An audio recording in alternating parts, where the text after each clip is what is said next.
Bonjour à tous et à toutes, bienvenue dans cette nouvelle vidéo. Je suis votre facilitateur Abraham Bakulikira. Nous voudrions aujourd'hui aborder cet exercice qui nous parle de salaire. Ça dépend de votre poste que vous occupez dans votre entreprise. J'espère que ça vous concerne bien. Nous allons aborder cet exercice où nous allons parler de, je ne sais pas si je pouvais vous parler de temps salarial, mais vous allez le comprendre facilement. Vous avez engagé des activités, des salariés qui ont travaillé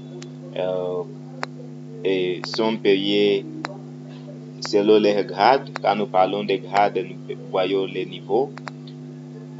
Nous avons le code d'employé ici où on nous parle de numéro matricule de nos agents.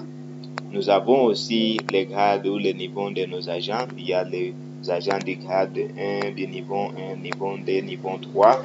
Il y a aussi le nombre des heures que chacun a presté et chaque heure est payée selon les grades.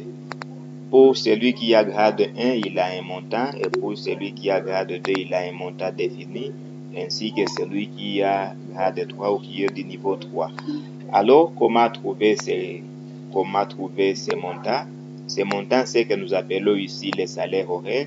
Pour trouver les salaires horaires, nous allons utiliser la fonction logique si, et je vais dire que c'est à estimer donc. Si je vais double-cliquer sur la fonction si et je vais cliquer sur la cellule B6 et je vais dire donc si B6 est égal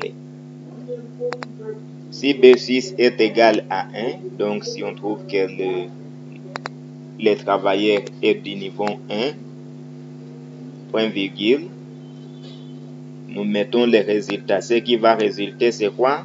3. Donc, si B6 est égal à 1, point virgule 3. Donc, s'il est du niveau 1, on lui payera $3 par heure. Point virgule encore. Si B6, donc si l'agent est du grade, si B6 est égal à 2, point virgule, ce qui va sortir comme résultat 5.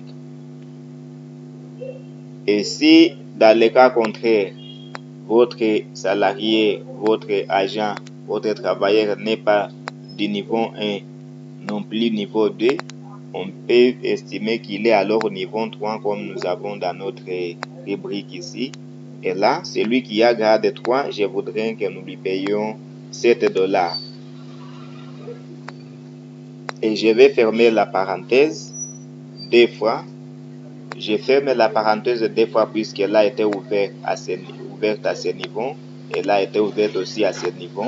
Et c'est pourquoi nous la fermons aussi 2 fois. Et je vais finir mon petit calcul avec la touche Entrée. Et voilà les résultats. Le résultat est déjà là. Si notre travailleur est du grade 1, donc on lui payera $3 par heure. Et s'il est grade 2, donc nous lui payerons $5 par heure. S'il est grade 3, donc nous lui payerons $7 par heure. Le salaire brut, c'est le salaire que notre agent a trouvé après qu'il ait travaillé 100 heures et que chaque heure est payée à $3. Et ça sera seulement égal. Le salaire brut est égal à nombre d'heures multiplié par salaire horaire.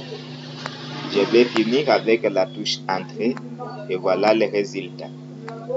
Et là, je vais seulement pointer mon curseur là-bas. Je vais dupliquer et voilà.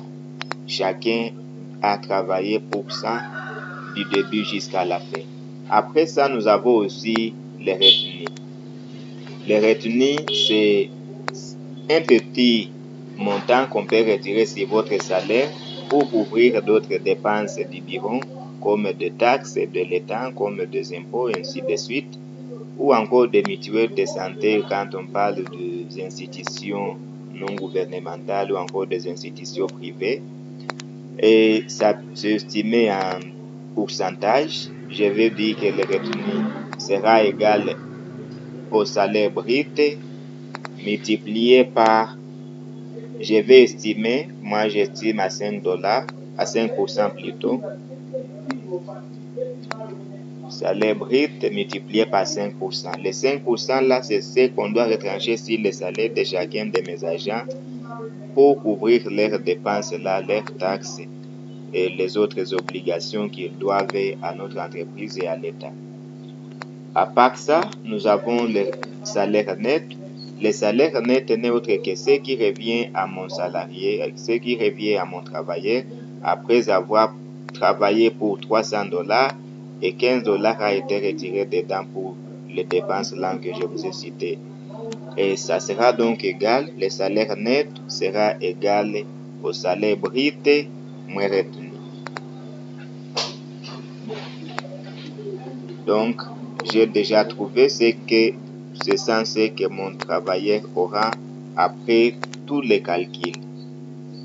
Le rang ne sera que quelque chose qui va m'aider à comprendre qui a été le premier, qui a été le dernier, selon que mes salariés ont presté. Donc, ça sera seulement égal, égalera, la fonction rang est là, égalera. Je clique là-bas, G6, point virgule. Je sélectionne de G6 encore jusqu'à G16. J'ajoute encore un point virgule. Je place un petit zéro là-bas. Donc, G6, point virgule, je sélectionne encore la plage allant de G6 à G16. Je ferme la parenthèse. Je dois aussi insérer la référence absolue qui se trouve sur F4. En cliquant entre G6, G et 16, je clique sur F4 pour trouver la référence absolue.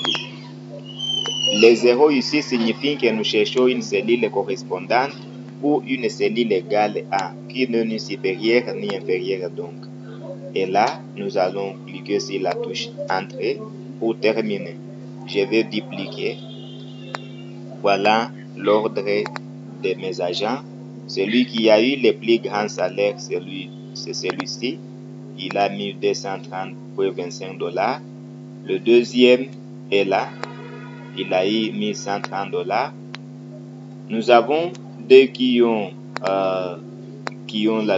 occupé la 7e place. Donc il y a celui qui a 7 et 8 déjà entre les deux puisqu'ils ont eu les mêmes salaires. Et puis nous avons le dernier qui a eu $285. Il a occupé la 11e place. Ainsi donc, je vous remercie d'avoir suivi notre vidéo. J'espère vous retrouver dans une nouvelle vidéo pour vous parler plus de ce qui est le calcul des salaires. J'espère que vous ne vous impatienterez pas. Ne manquez pas de commenter, ne manquez pas d'aimer notre vidéo et la partager massivement à vos amis et collègues puisque tout le monde a